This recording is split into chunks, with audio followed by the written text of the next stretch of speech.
млад войник след една годишна служба му дават отпуска 3 дена и той отива на село при дядо си и при баба си. Вижда го дядо му в двора и казва: Тинко, това ти ли си, бе? Аз съм, бе, дядо. Вре, къв юнак си станал. Те с дрехи на теб твой ли са, бе? Мой са, бе, дядо, нали съм войник? Вре. Антуя, дед ти виси на кръста, какво е, бе? Дед ми виси, това е автомат, бе, дядо. Автомат ли? Анто с автомат, какво му е да прави?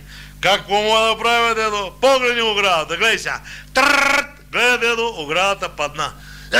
Що се бори оградата, бе? Зато и не дойде, бе. Чекай, бе, дедо, спокойно, бе. Ще направим утре нова, тая е стара. Аз съм дошъл да ти помогна. Тъй.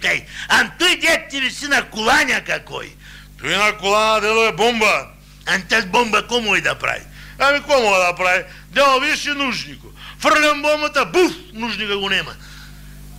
Ма защо се бори нужника, бе? Спокойно, бе, дедо, утре ще направим нов. Той беше стар. Къв юнак си станал. Да беше жива баба ти, а да види къв юнак си станал. Чакай, бе, дедо, какво стана с баба, умре ли? Тя баба ти беше в нужника, бе.